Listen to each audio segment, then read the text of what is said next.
Modern India is defined by an incredibly diverse culture, made up of 25 states in 7 territories, with the people speaking 18 major languages and practicing 7 popular religions across the country.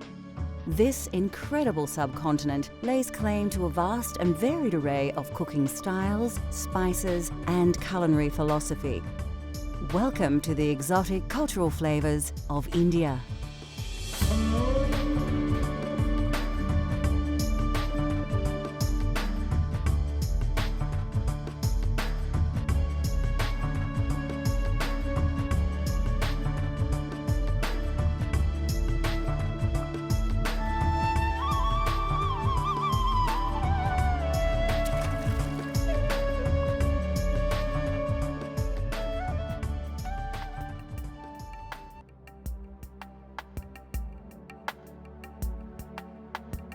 Home to more than 1 billion people, the subcontinent bristles with an eclectic blend of ethnic groups.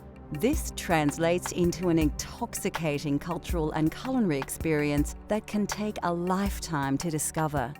I think I was about 9 years old when I first made chapatis, and they were all shapes and sizes, and they were like biscuits. But my dad ate it because he wanted me to cook, and he said, "Oh, you should learn to cook." So he ate the chapatis and said they were very tasty.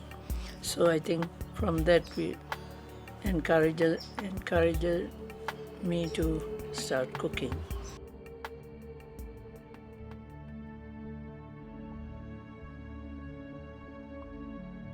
Many Indian recipes often include the key ingredient of garam masala. Contrary to popular belief, garam masala is not a spice per se, but rather a combination of 5 or 6 different spices that are often added to dishes to intensify their flavour. The exact spices and quantities in garam masala differs greatly according to region and personal taste. Whole spices are usually ground in a mortar and pestle and blended together.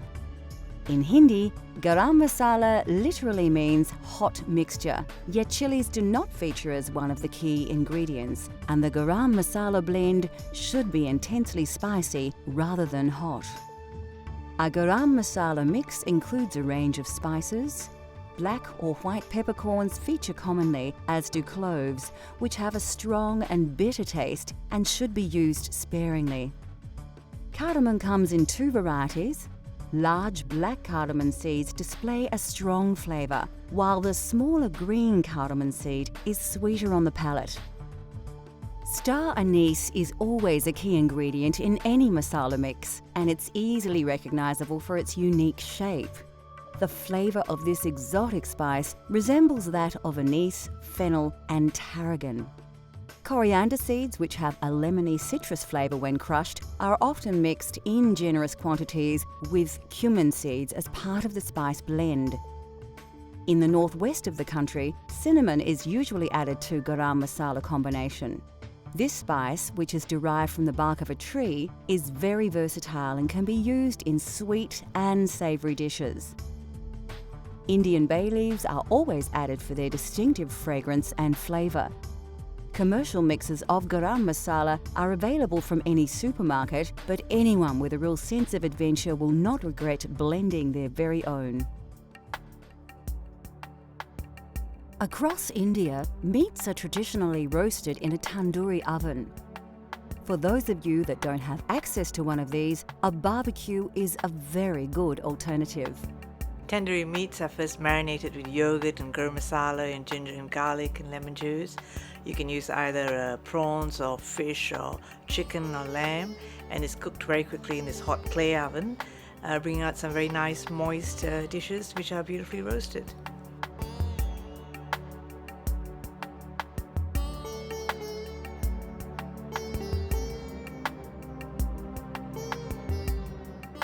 You'll need a few simple ingredients to make a traditional tandoori mixture. Get organised and prepare your paste well in advance so your lamb cutlets can absorb the recipe's exotic and aromatic subtleties, preferably overnight.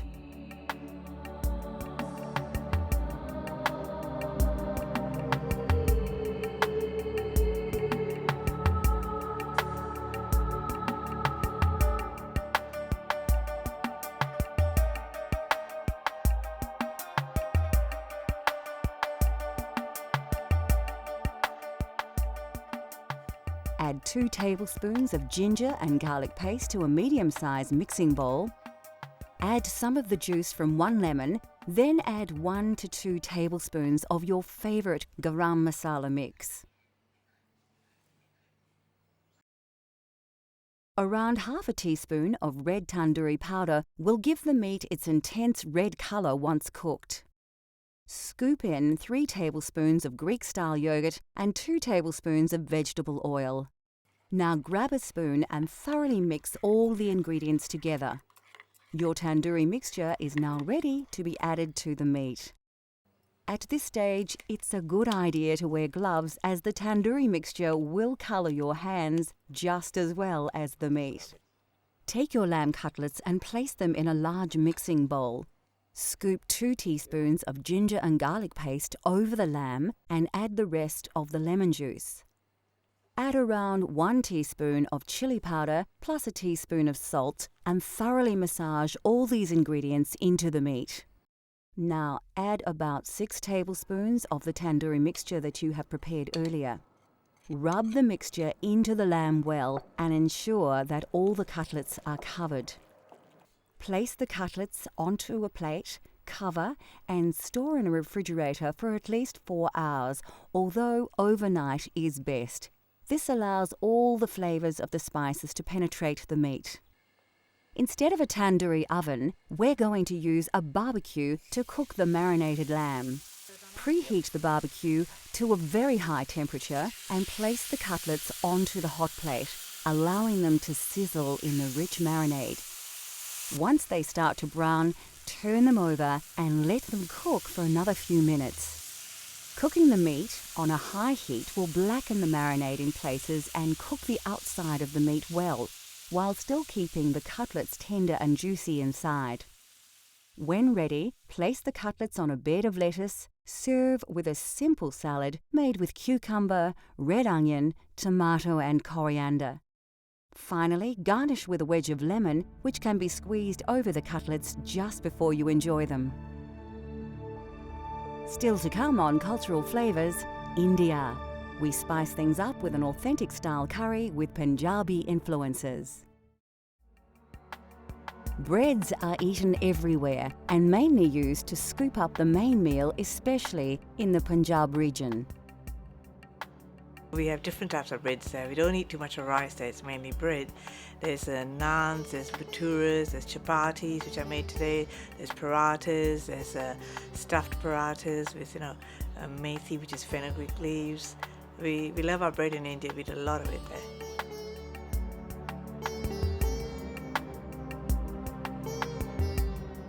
To create authentic Indian chapatis at home, you will only need a few simple ingredients to create your dough base.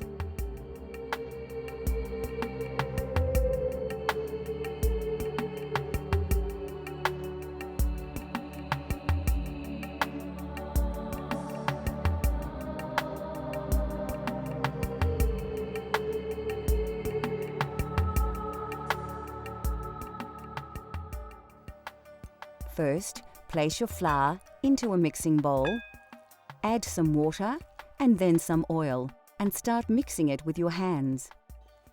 Work the liquid through the flour, forming a dough, and add more water as you go until all the flour is picked up by the dough and it becomes slightly elastic. Make sure you knead the dough well. It should be malleable but not sticky. Then leave it to rest for 20 minutes. Take small pieces of dough and roll them into small balls. Coat them with some reserved flour, then work them into a disc with your hands. You can then roll them flat and thin with a rolling pin, adding flour as required to prevent the chapati from sticking to the pin or board. Place the rolled chapati on a floured plate and continue until you have used up the dough. When you have all your chapatis prepared, heat a griddle plate or non-stick frying pan until it's very hot. Don't use any oil though. Start cooking the chapatis on the hot griddle until they puff up. Then turn and cook the other side, pressing lightly around the edges with a folded tea towel.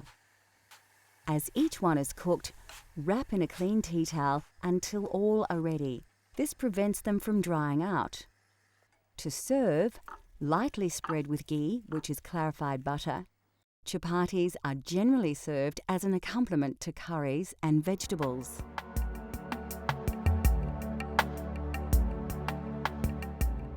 The southern region of Goa is famous for its fiery seafood curries, and this prawn curry is typical of the region. It's hot, spicy, and its intense flavours are the result of combining numerous ingredients. It's not a difficult curry to cook when you've been cooking. It has a lot of ingredients. You have whole spices that you use, and then you use the curry leaves, which are also from South India and Goa and that region. And then you use other spices like curry powders, which we blend ourselves, and turmeric and chili powder and things like that. And then you use ground stuff, grind onions and whatever.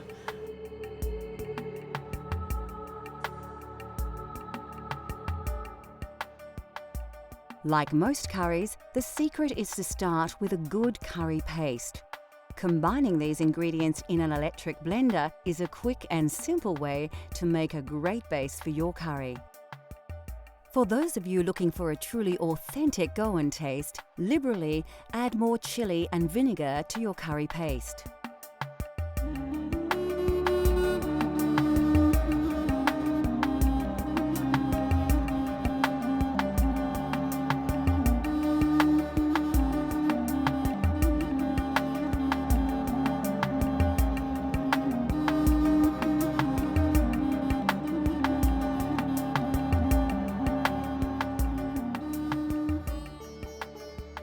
The second stage of this recipe requires a vast array of spices and other ingredients, so it's important to ensure that you prepare everything well before you start cooking. We're using green prawns with their shells intact, but you could use any type of prawn.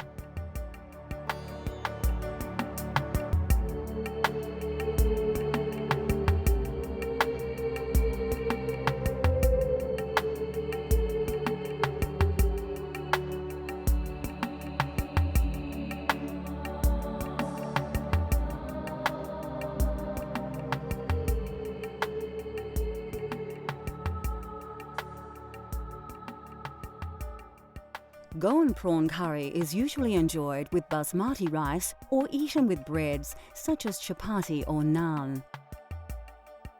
To begin, place a chopped red onion into your blender. Add 2 long red chilies and about 3 tablespoons of cooked white onions, 4 peeled cloves of garlic and 2 tablespoons of tomato paste. Next, add 2 tablespoons of white vinegar, 3 chopped tomatoes and half a red capsicum chopped. Finally, pour about 1/4 of a cup of water over all the ingredients. Now blend everything together until you have a well-mixed liquid paste.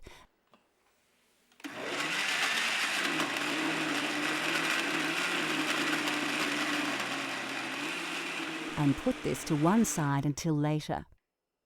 To prepare the curry, heat some oil in a pan. Add your star anise, cardamom, cloves, cinnamon stick, fenugreek and mustard seeds to the hot oil. Place a sprig of curry leaves and 2 diced onions into the pan, then stir well. Take some ginger and garlic paste and stir around 2 teaspoons into your curry base. Pour in around half a cup of water and mix well. Scoop a spicy mix of turmeric, curry, chili and coriander powders onto your onion base. As they cook, these spices will release their aromas and their flavours will intensify. Season with a teaspoon of salt, then reduce the heat and mix the ingredients well to form a thick paste. Now is the time to add your blended curry paste to the saucepan. Mix it in well to allow all the flavours to combine. Cover and allow to simmer until the juices have cooked through. When ready, add a tablespoon of yogurt to the sauce, as well as 1 tablespoon of tamarind paste. Then pour in half a can of coconut milk. These will help to bind all the ingredients together into a rich, creamy sauce. Take the juice of half a lemon and add it to the sauce. You can now add your prawns to the curry and then bring the sauce to the boil once to cook them. Remove the saucepan from the heat. Sprinkle 3 tablespoons of fresh chopped coriander and stir. Finally, cover and allow the curry to stand for 5 to 10 minutes before serving with basmati rice.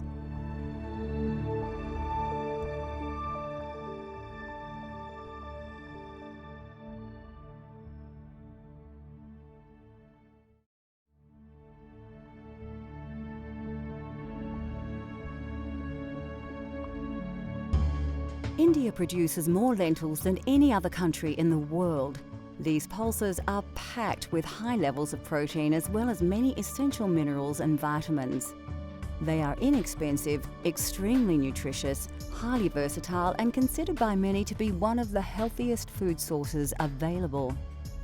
The most popular variety is Moong Dal. Commonly mixed with rice and sometimes with vegetables, these lentils form the basis of many very simple but healthy meals in India. They are so highly regarded by some Indian doctors that they are even prescribed to help with many stomach ailments.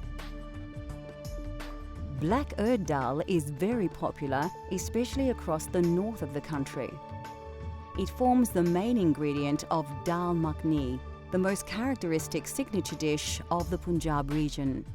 Made with cream and butter, the dish takes over 8 hours to prepare.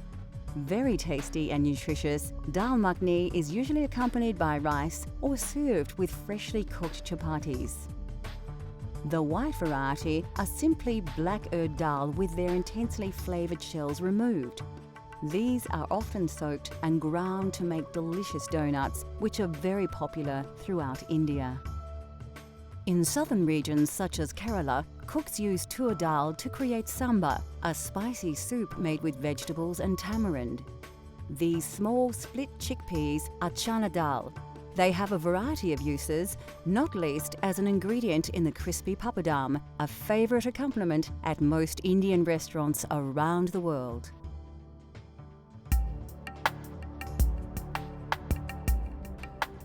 Lentils and beans are indispensable to Indian culture, revered for their pure and gentle digestive qualities. No other dish is more central to Indian cuisine than dal, a flavoursome traditional classic. Dal is actually a staple all over India, not only in the north.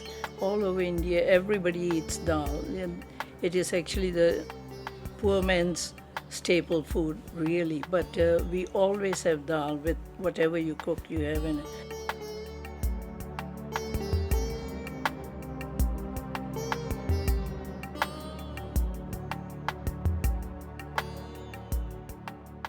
From north to south, dal in all its forms is central to Indian cuisine. Although dal seems like a simple dish, the preparation and complexity of its ingredients comes as a surprise to many. With a little time though, anybody can create a delicious dal at home.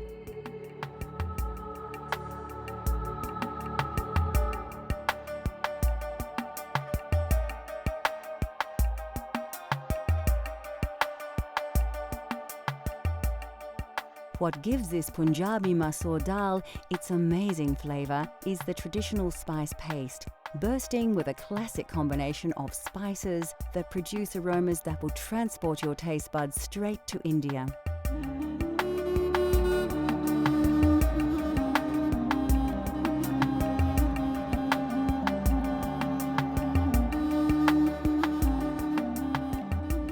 Although once limited to a very select few, all these exotic spices can now be sourced directly from your local supermarket. Firstly, take your washed red lentils and place them in a medium-sized saucepan. Add the water to the pot, then stir in your turmeric powder, salt, a dash of chili powder, the garlic and ginger paste, a dash of fenugreek seeds, and a tablespoon of oil. You can find garlic and ginger paste in most Asian grocers or simply buy them individually and combine them yourself. Chop the fresh chili and add it to the ingredients, along with the diced tomato. Give it a good stir before placing on the stove to boil for about 15 minutes. This part of the preparation is very quick, and dal is a great dish to prepare if you're short on time. While the pot is bubbling away, you can prepare your spice paste. Finely chop 3 cloves of garlic and dice an onion. We're actually using the sweeter Spanish onion here. Put a small pan on the stove and heat up your vegetable oil until it begins to smoke. When the oil is hot, add a pinch of fenugreek seeds, cumin seeds, mustard seeds, curry leaves, and diced garlic. This all needs to be done quickly to avoid burning the ingredients while allowing the flavours to release into the hot oil. Add the diced onion and give your paste a stir, coating the oil over the onion. This will slow the cooking process, and now you can work a little less urgently. Next, add a couple of teaspoons of garlic and ginger paste, coriander powder, curry powder, and some chili powder if you like. You can reduce the chili if you prefer, cooking to your own tastes. Add a teaspoon of ghee and quickly stir it through the paste. The aromas should envelop you as the spices and butter mix in the hot pan.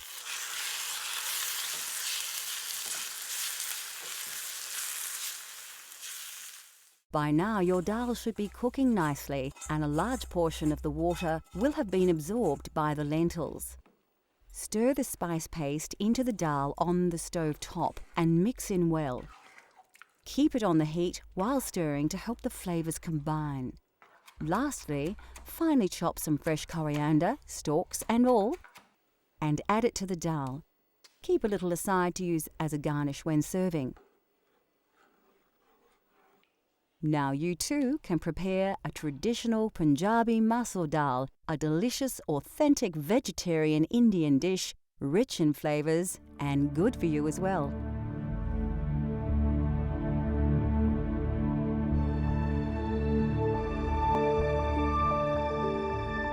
Now that we have revealed the simple yet spectacular delights of Indian cuisine, considered by many to be the most varied and exotic of all cuisines, we hope that we have inspired you to explore these flavours for yourself.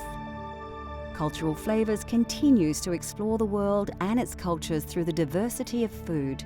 From India to Italy, Greece